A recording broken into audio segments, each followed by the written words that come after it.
Hey guys, Whitney here. Welcome to the Passive Investing Made Simple Bootcamp. I'm your host, Whitney Elkins-Hutten, Director of Investor Education here at PassiveInvesting.com. And I'm so excited that you're here. We do this bootcamp on a monthly basis to help you build skills that to become a better investor.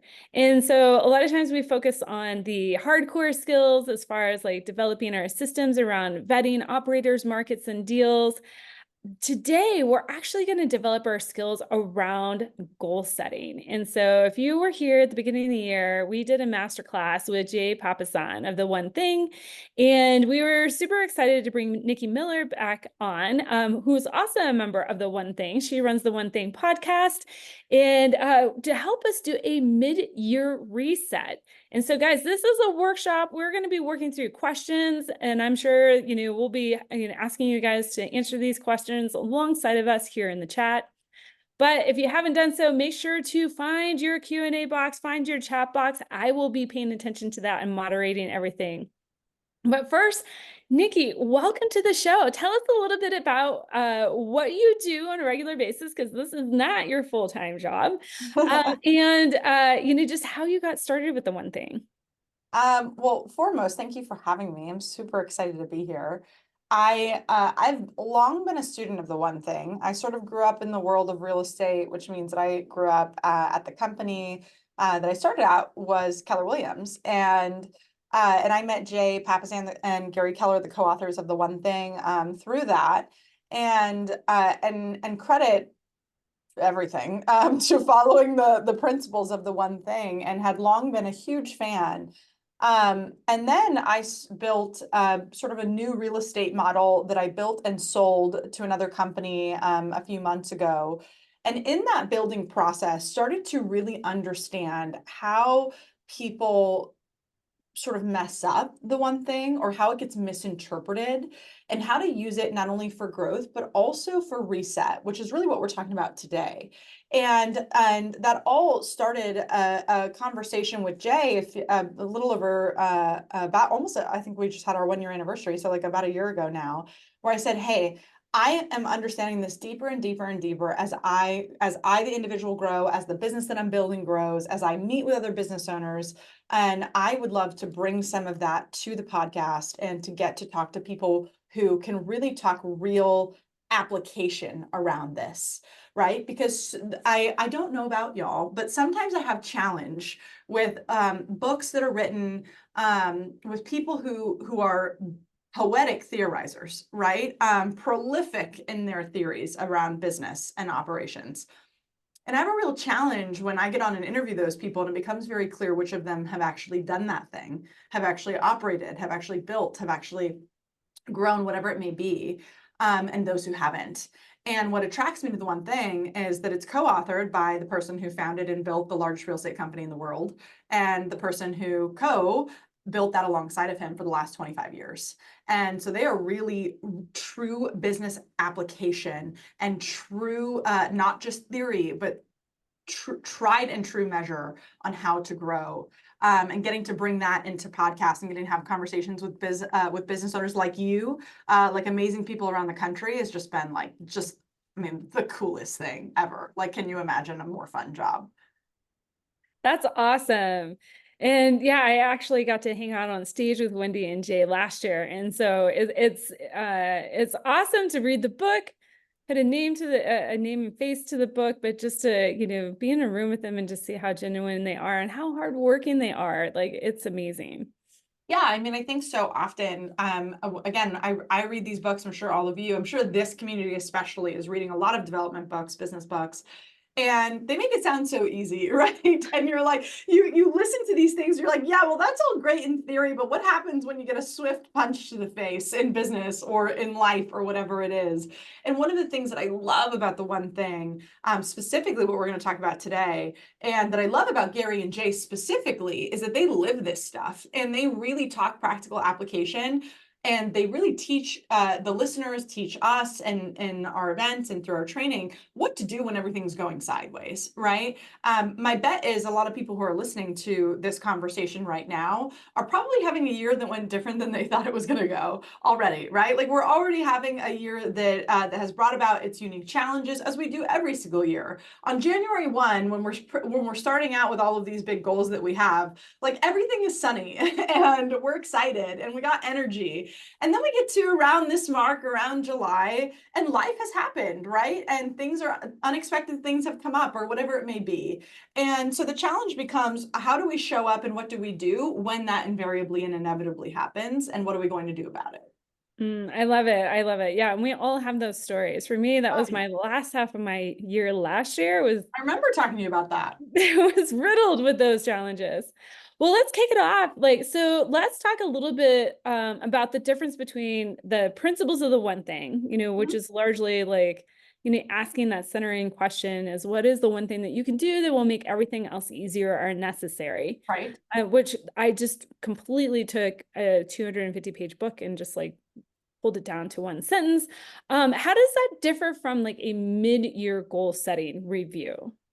What I'll tell you is that the beauty of the one thing is that the practical application, when you really understand these tools at a high level, there isn't anywhere that you can't utilize them in practical application. The focus around the one thing is often around goal setting. So and because we have a goal setting retreat, which you've been to and spoke at, and that's one of our bigger events. A lot of people just associate the tools inside the one thing with how do I set up my goals for the year.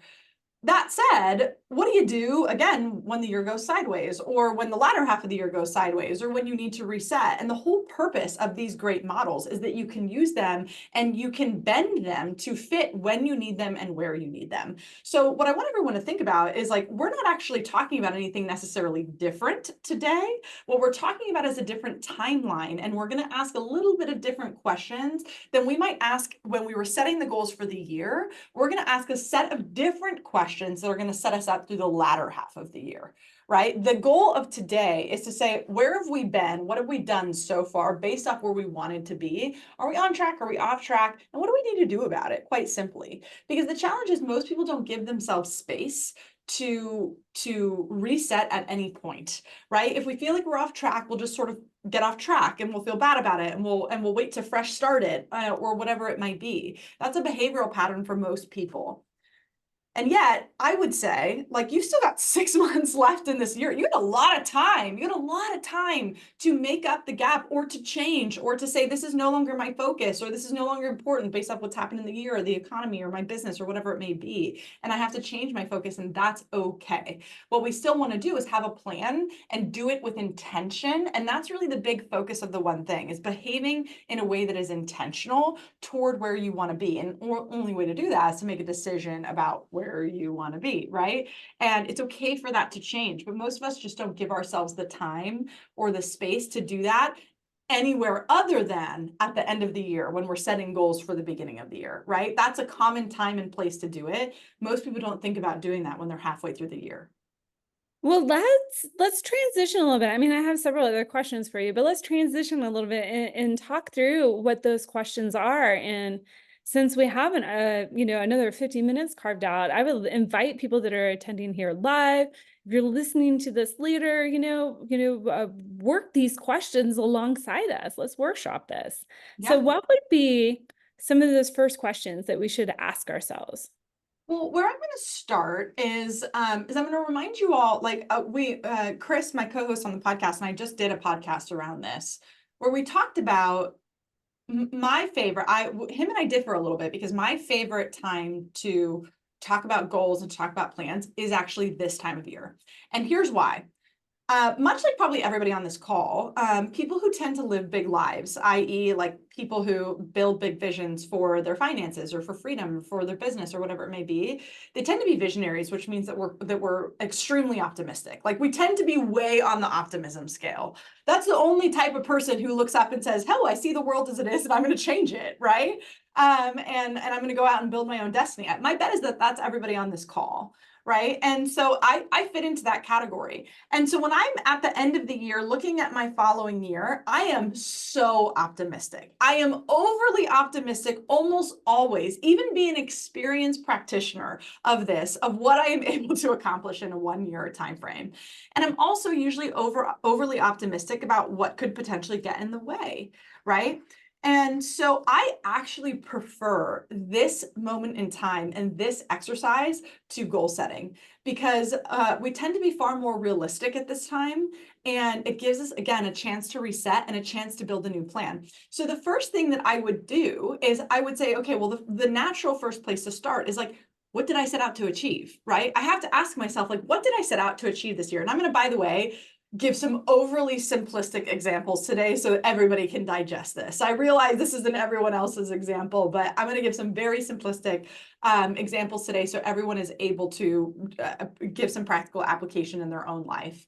So let's say, for example, at the end of last year, my big goal for this year, or perhaps big goals for this year, were I want to save $12,000 and I want to build 12 widgets.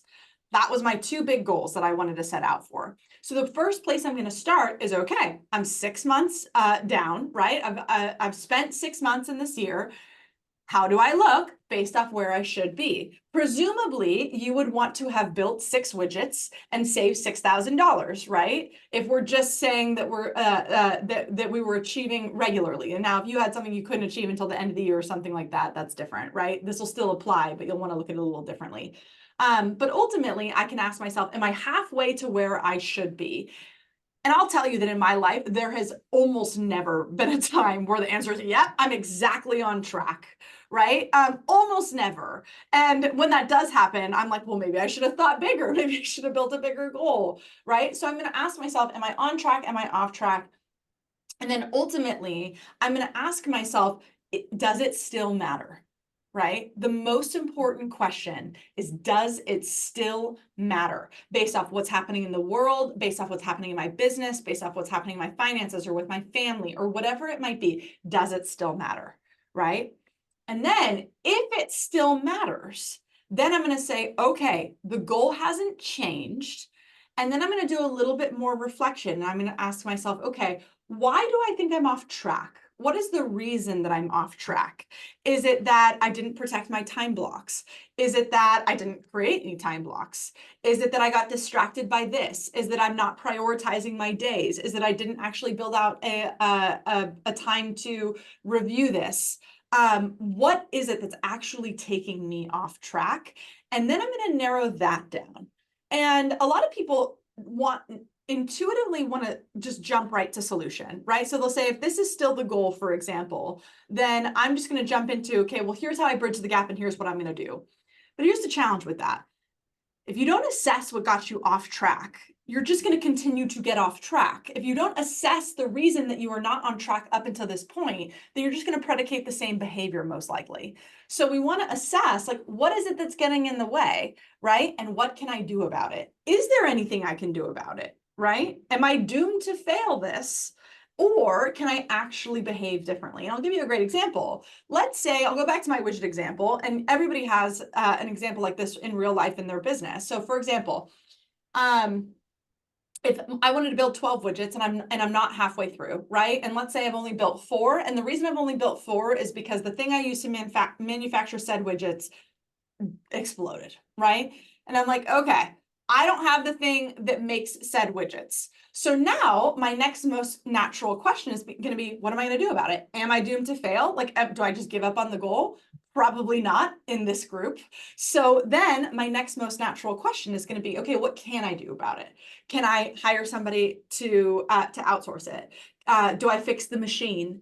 Do I build it by hand? What am I going to do about it? And then based off that, I'm going to start building a plan through the rest of the year. So again, where we want to start is, what was I supposed to do? Did I do it? Does it still matter? If it does still matter, what got in the way? And if it doesn't still matter, well, then we got to start talking about what the new goal is. What matters more? Where did I change focus? Why did I change focus, right? And this is a chance to literally set a whole new set of goals for the next 6 months if you so choose, right? Or the full year. I mean, there's no rules here. I love the fact that you put there's no rules there, because we arbitrarily set everything on a calendar. But if you guys are a follower of the one thing, like Jay starts off casting that 20-year, that 15-year, that 10-year, that 5-year vision. So the calendar is just merely like a check-in, right? To help us kind of keep on timeline. So we're asking these important questions of ourselves. So Nikki, would you let's give everybody, most of the people here are passive investors. And so I am imagining that a lot of them are in a similar position that I am in, where, I can imagine my goal was to add another $15,000 of passive income this year. Interest rates haven't come down. The That's hard windfall this of year. deals, right? I said that's hard this year. It is. Okay. So, would you indulge me a little bit and let's do like a 2-minute hot seat, and we walk through some of these questions. So, because I want to make sure that we're connecting the dots of like why we're having this conversation, especially with people that are passive investors that may not be directly able to apply this into a business they run. Yeah, So, I will be a guinea pig. please do. Let's do it. Awesome. Okay. So the first question I'm going to ask you is, okay, it sounds like your goal this year was to add $15,000 in passive income. Is that what I'm hearing? Yes. Okay. So presumably by this point, you should have added about $7,500 in passive income. Did that happen? No. Okay. So where are we in relation to the 7,500? Are we at zero? Are we at negative? Or are we at 6,000 or 5,000? Or where are we at? This is bringing up, and this is what I want to state it, because this is something I run into with my coaching clients quite often, is I'm not exactly sure. I'm pretty sure we're close to 5,000. The reason why I'm not exactly sure is that I had some deals fall off the table, and I haven't been tracking in the last 2 months very appropriately. Well, this is one of my favorite ahas that comes from this, Whitney, which is half the time when I'm doing this exercise with someone is this exact scenario where I'll say, okay, well, where are you at? And they're like, I don't know. Like, I have no, I don't know. And the challenge with that becomes like, and certainly we're never here to chastise someone about not being where they want to be, but we can't hope to get a different result if we're not aware of what's getting us to where we are, right? And then we go through the exercise. Often what I'll tell them to do, like we're going to do it live here and we'll use your number as an example. But what I'll often tell them to do is I'll say, go find out and then let's come back and have the coaching. Because if you said, I think I'm at 5,000, but then you went and actually looked at it and you said I'm at 1,000, you're probably pretty close. I know you track your stuff, but you're probably pretty close on your number. But let's say you came back and you said, oh, actually, whoops, I'm at 1,000. That's a totally different scenario. We're dealing with a completely different conversation at that point, right? If somebody thought they had made 6 widgets, but really they had made 0, like it's a completely different conversation. And so this brings up the very first point, which is in order to understand what needs to change, we have to know what's happened. And in order to know what's happened, we have to be tracking. In the one thing we talk often about the 411, and by the way, you can go and listen, we'll teach you how to do this on the podcast. It's literally the episode 411. So you can go and learn how to do that, but that's our tracking tool. But this allows us to have constant visibility as to where we are. And that's super important. Again, we can't hope to get different results with the same thinking and behavior that created them, right? And so let's assume that you're at the 5,000, right? Let's assume you've been tracking it perfectly and you're at the 5K. Well, I would say, okay, well, if you're supposed to be at 7,500 and you're at 5K, like you're pretty close. And then my next question is going to be, okay, well, that means that we're not, it is not unreal for you to make that up between now and the end of the year. But the first question I'm going to ask you is, okay, well, Whitney, what got you off track? Why aren't we at 7,500? What do you think the reason is? Oh, I know exactly the reason. We had a major life event. We had a death in the family, and the world stopped for a little bit. The world stopped. Happens, right? And by the way, I'm really sorry if that is actually what happened. And sorry to hear that. It's okay. Yeah. And so the world stopped, and therefore I stopped doing my activity. Now, the challenge here is without somebody to walk you through this and without a little bit of compassion, somebody might be like, well, you should still do what you're supposed to do. To which I would be like, no. When something like that happens, you stop and you deal with it. And the beauty of tracking is that you have the ability to get back on track, right? Is that it gives you the freedom to have life happen and still control your destiny and control the outcome. So I would say, okay, life happened, right? And so now we have the opportunity to pivot so that even if life happens, or even though life happened, we can still get to where we want to go. So I would say, okay, Whitney, well, what needs to change based off the plan that you had in order to get you here, in order to make up that extra 2,000? Like, what are we going to do in order to make that up? Let's assume you had something where you were bringing it in monthly or doing an activity monthly or weekly. Do you have to increase that activity? Do we need to push something else to the side? What are we going to do to make it up? Number one, I need to get back on my routine. So we just got back in town yesterday. So that's what my commitment to myself this week is, to get back on my routine. When I have my routine and my time blocks in place, I'm just going to have to double down on the activities that I'm doing in those time blocks. I'll make it up. And let me ask you this, Whitney, before we get into doubling down on the activities, which is easy to say, but I want to get into the actual practical application of that between now and the end of the year. Does this goal still matter to you? Like, if you get to the end of the year and you didn't hit it, you didn't make up this $2,500 or so, how would you feel? I would feel behind, but it's not the end of the world. Okay. So knowing that you're going to have to let some other things fall, and I'd like to have a coaching conversation about what would fall if you doubled your activities. Does it still matter for you to make it up? I would like to make it up because, the things that we have going, that my plans for year 2, year 3, to do some large travel, like, it would be nice to have that additional income coming in. Okay. Well, is it worth saying no to what you're going to have to say no to in order to say yes to this? I think so. Yeah. Okay. Okay, great. By the way, all you all heard me just do is I'm just stress testing, does the goal still matter, right? And I was giving Whitney this example when right before we jumped on, where I'm always going to start with people is, does it still matter? Like, or has life changed so much that it doesn't matter? I was going to do the 29/29 Everest challenge, which is basically hiking a big mountain. That's the equivalent of hiking Everest. Equivalent distance, like not actually hiking Everest. Let me make that very clear for everybody. But I had signed up for it, and I had training goals and health goals, and in the one thing we talk about, the 7 circles, which is all the areas of our life. Presumably, here we'll focus this conversation around passive investing because that's this group. But presumably, you all had a bunch of goals: health goals and business goals and passive investing goals and spiritual goals, whatever it may be, right? And that was my health goal. Here's the activities I'm going to do in order to do that. Well, we got a surprise in our life, and I found out I was pregnant a few months ago. And my doctor said, no, you can't hike Everest when you're lugging around a human. So my health goals changed. So if I was doing this exercise with somebody, then the conversation would look like, well, does this still matter? And I would say, yeah, it matters, but I physically cannot do it, right? So I'm going to move it to next year, right? And so all you're hearing me do is say, does this still matter? I'm going to have to say no to something in order to say yes to this. If I got to double down on the activities, I'm going to have to say no to other things. And by the way, if I had a coaching relationship with Whitney, it would look like, well, I know her well enough to know what she's saying no to. Maybe I'm saying no to the extra couple hours at work, or I'm saying no to this night with my friends or whatever. And I would say, okay, maybe we're willing to flex that muscle for a short period of time. Again, part of the one thing is not the idea that life could ever be balanced, because balance is a lie.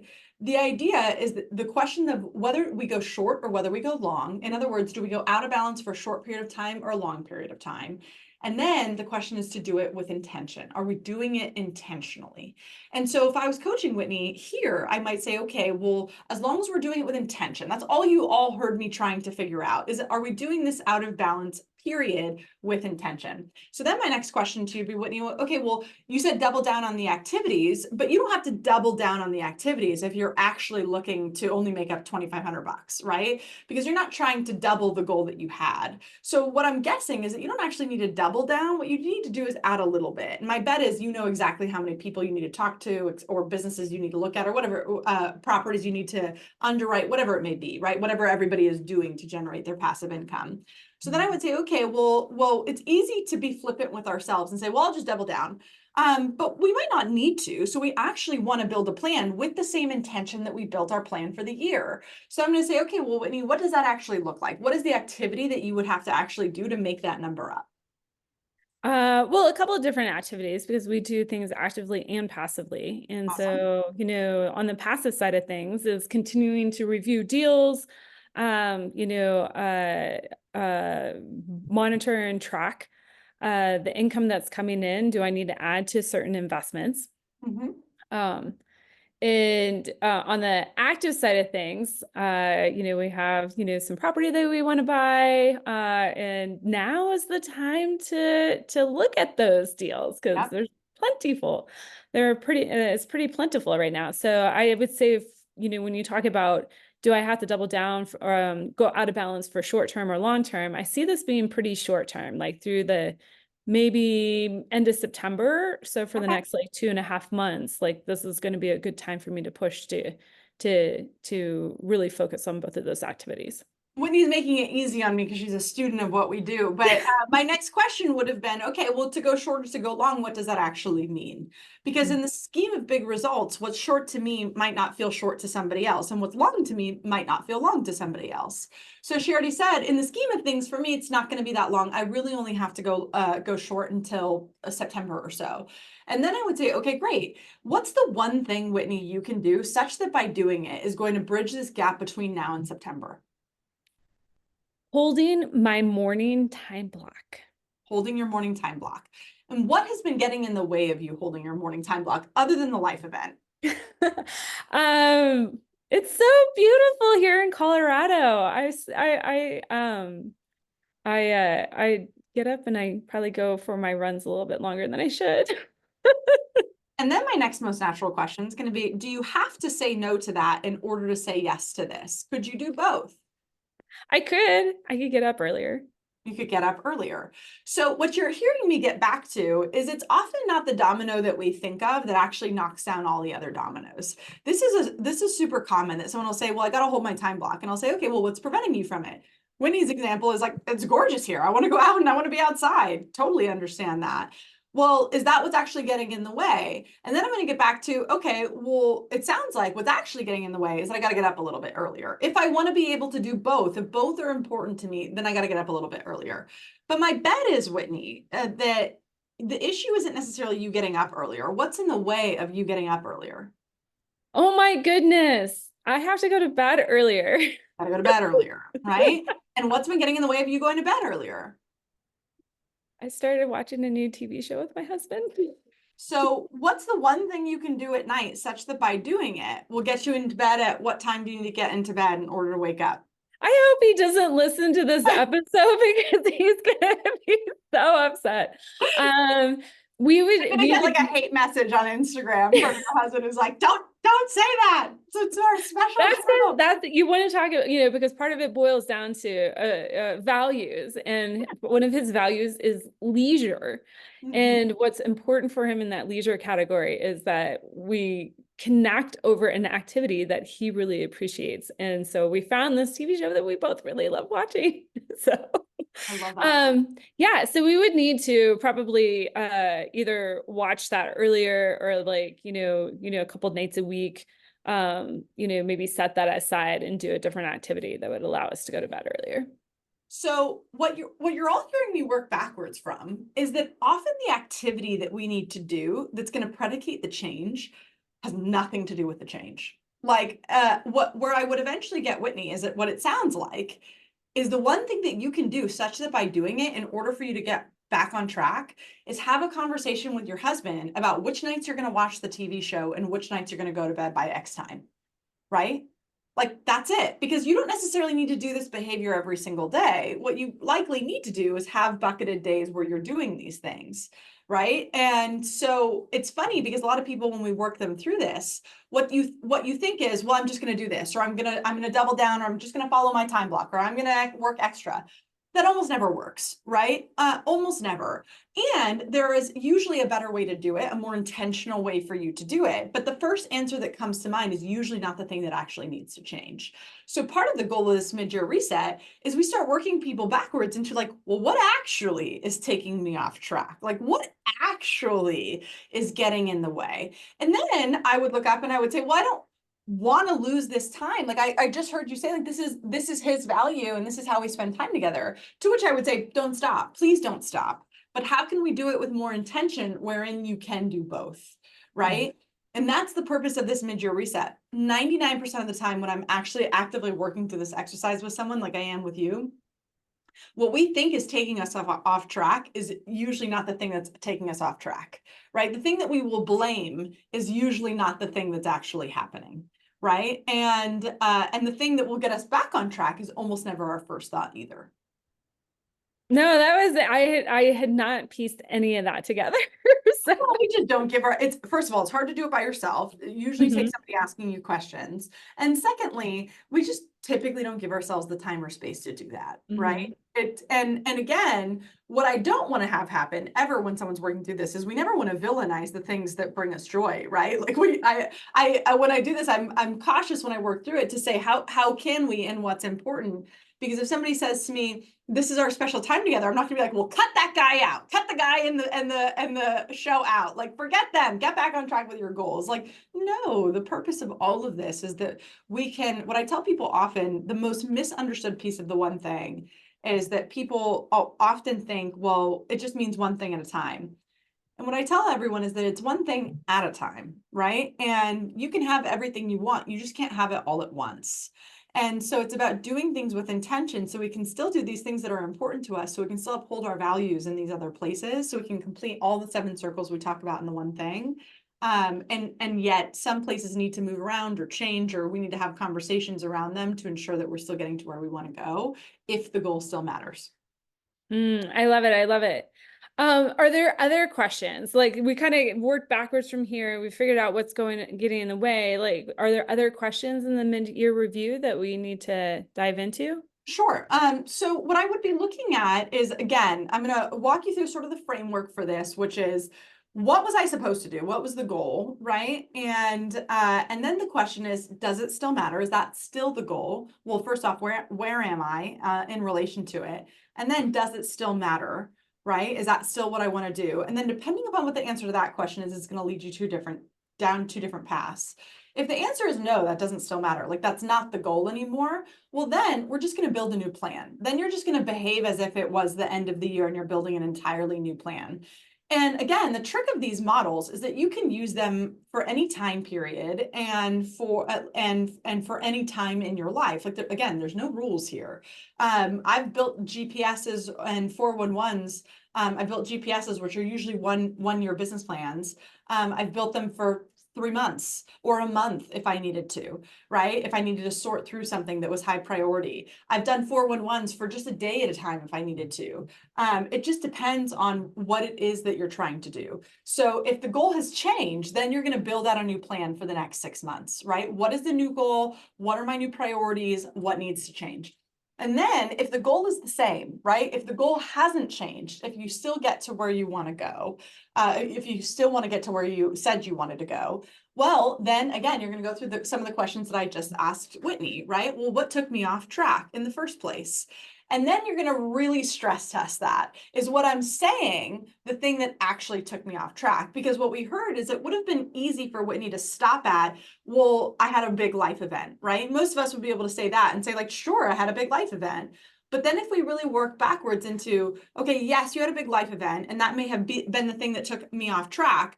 But what needs to change in order for me to get back on track? What is consistently taking me off track? And we work backwards into finding out, I'm just not going to bed at the right time. But the reason I'm not going to bed at the right time is because of this. And in order for that to change, I'm going to have a conversation about it, or have intention around it, or build a plan around it. And then the next step would be to actually do the thing, as I say, right? So once you've identified what that's going to be, so what needs to change, and then what are you going to do about it? So in Whitney's plan, there's two things. She's going to go have a conversation, build a plan around when we watch this show and when we go to bed early, so I can do these things. And then the behavior, the action is I need to turn up the volume on these couple things that I'm doing in order to bridge the gap. Right? So what you're hearing is multiple things that need to happen. One is how I protect my time block, and the other is what I'm actually going to do with it. Does that make sense? Yes. Yes. And then, like I said, I would just rebuild my 411, my actual plan through the end of the year.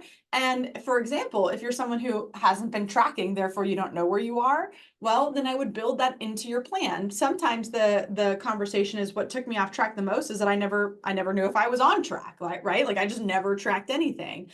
So that at that time, I'll say, okay, well, what's a time that we could always commit to that you would be able to put this in your calendar and consistently true up your numbers on a weekly basis or monthly basis or whatever that number should look like for how often it's changing for you. I love it. I love it.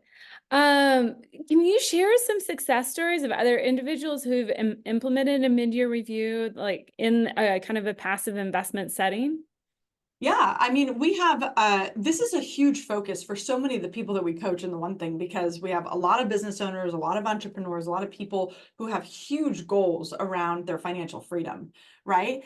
And the challenge with something like passive investing is that sometimes when we have a big goal, like use your $15,000 in passive income example, if we're off track, we can feel like it's impossible for us to get there. Or you could very easily be one of the many people I hear in the world of real estate right now, because that's the business that I'm in most of the time, of like, well, there's no good deals out there because of interest rates. I'm like, that's absolutely not true. We know that's not true. You all know that's not true, right? And yet it's easy to blame. So then we have to get into the question of how can I?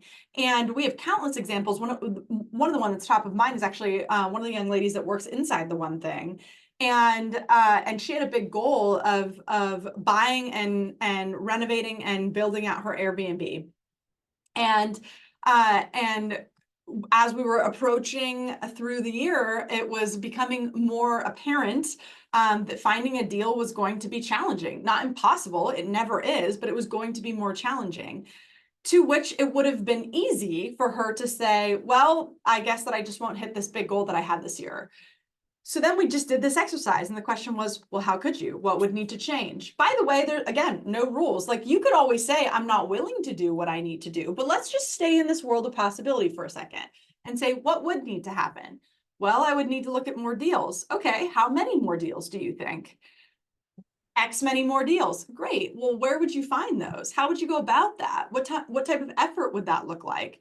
Where would your focus need to change? What do you have to say no to in order to say yes to that?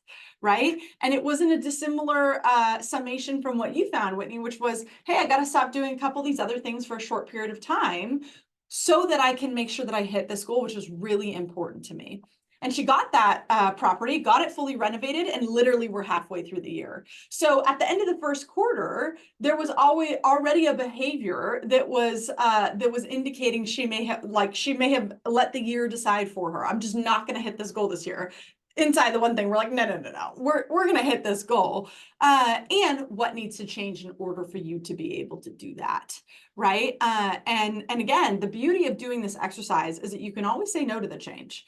Right? You could look at me, Whitney, and say, nope, that making up that $2,500 doesn't even matter to me. If I end the year at 10K, I'll still be fine. And that show matters to me more than anything. That time with my spouse matters to me more than anything. To which I would say, awesome. The whole purpose of this is having focus around your priority. What matters most? And doing it with intention. I love it. Well, I want to make sure that we open up the floor because even though these questions are simple and the framework is simple and compact and directed, we have covered a lot of ground. And so I want to make sure that we kind of open up the floor for some Q&A so people can make sure that they fully understand, or maybe we can even workshop a couple of examples with people that are here today. Yeah. As people are formulating their questions and putting them in the Q&A box, what are you've already touched on a couple ways that people, kind of hit a pitfall. Yeah. If there is a way to kind of mess this up, like where do people get off track the most? I mean, there's a few ways in general with the principles of the one thing. I would say not getting the most important thing you could do in this type of exercise is getting real clarity on how you're going to implement the behavioral change. So again, when is it going to be? Where is it going to be? How is it going to be? What is going to change in order for you to get different results? In fact, many years ago, I stopped doing New Year's resolutions, as so many people do. And I started doing this thing that I call my different list. And it was just a yearly reminder for me that in order to get different results, we have to behave differently. So as opposed to saying, here's my goals for this year, it was, here's how I'm going to change. Here's how my behavior or my actions are going to change this year in order to predicate these different results. Right. So that's one of the bigger pitfalls that I see, that we say, oh, well, I just need to do this, or I just need to do this, or I just need to do this differently. Okay, that's great. And when, where, how, and why are you going to do that so that these things that took you off track before don't just take you off track again, right? So that's the first one. The second one is most of this is answered in the questions. That we design these questions to mitigate some of these pitfalls, right? But I think one of the bigger challenges that we see in how people sort of mess this up, quote unquote, is they don't ask themselves, does it still matter, right? Is this still the goal? And it's okay to change. And I think sometimes, especially as achievers, we get off track. But the whole purpose of having intention around goal setting and intention around your life is understanding that for every yes, we have to defend every yes with a lot of no's. And so everything that you're saying yes to means that you're saying no to something else. And in the world of passive investing, you guys are already familiar and are already living in such a way that so many people are unwilling to live so that you can live in the future in a way that most people never have the ability to. So you all are already practiced at this, but it's about getting even more clear of, okay, based off the behavioral change I've identified, is it worth it? Am I willing to do that and say yes to that? And in doing so, say no to whatever else I'll have to say no to. And it's okay if the answer is no, I'm not.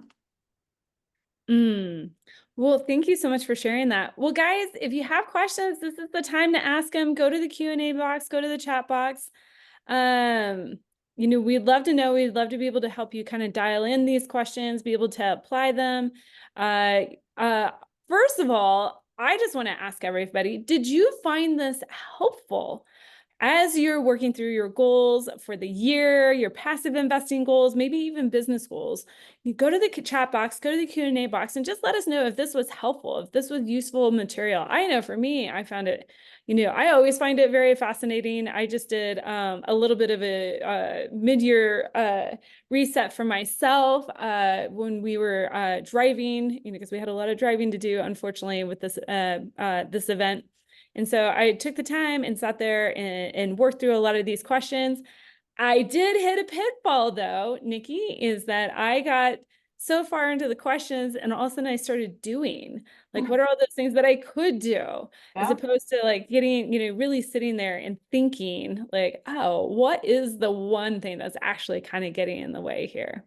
Yeah, well, that's again where it's helpful. I'm like, this is a really strong community, and it would be helpful for y'all to team up and have these conversations and share some of your ahas, or we can do it here. Where it's helpful to do this with someone else, because it's easy to let ourselves off the hook when we can say this life event or the market or interest rates or whatever it may be, like whatever the thing is that feels like this is why I got off track. And then we get right into do mode.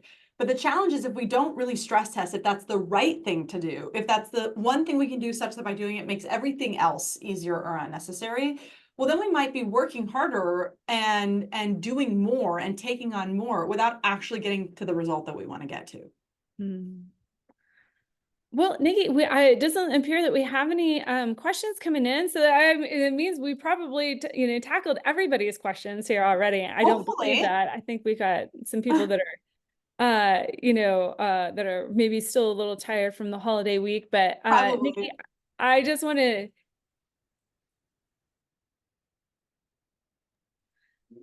That is my dog saying hello to you guys. Sorry about that. But anyways, I just want to say thank you guys for taking the time out of your day to join us. It's been very fantastic and useful information. Nikki, did you want to tell everybody that's interested where to find information about the one thing goal setting retreat? Yes, please join us every year. We do the goal setting retreat. This is an awesome opportunity for you to join us with your partner, whether it's your life partner, your business partner. You can do it by yourself. But I know everybody who's on this call is busy and has so much life happening. And I find that if I don't set aside a focused time to set goals and to really set my intention for the year, it just keeps getting delayed and delayed and delayed. And if you've never had the opportunity to do this, like I said, with a partner especially, this is one of the most impactful events that you could ever attend. I know it changed my life as part of the reason that I'm here, and that I'm part of the one thing, and it changed mine and my partner's relationship and our trajectory very much so. So to really encourage everybody to look at it, you can just go to the one thing .com/events. I know we gave a special treat for this group, which I'll let Whitney share with all of you.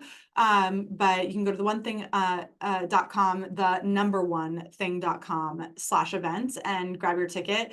It's in Austin in early November. It's at an awesome venue. And it's really just a cool opportunity for you to be around a group of people who are not only very familiar. We have a lot of people who come multiple times and people who've been doing this with us for like literally a decade now. And a lot of people who come for the first time too. We're usually about a 50-50 split. And just a really focused, dedicated 2 days for you to build out your goals, your intentions, and what you want to see for the coming year. No, I love it. My husband and I have been through this process, utilizing, just kind of like virtually, like utilizing materials. And we did the virtual retreat during COVID when we couldn't all get in person. And then I did it last year. Highly can't recommend this event enough. I would highly recommend it. Well, Nikki, again, thank you so much for your time here today. If people wanted to reach out to you and learn more, how could they do so? They can find you if you're all on social. You can find me on Instagram at the Nikki Miller. You can listen to the podcast at the one thing. We're at the one thing on Instagram as well, and also just listen to the podcast, which is the one thing. So many of these principles we deep dive and give you free resources and walk you through the processes, all on the podcast. So you can get some free resources there and some real like tactical application there if you wanted someone to walk you through it as well. Awesome. Well, again, thank you all for coming and spending time with us here today. We look forward to seeing you next month on our next boot camp. Everyone, take care. Thanks for having me.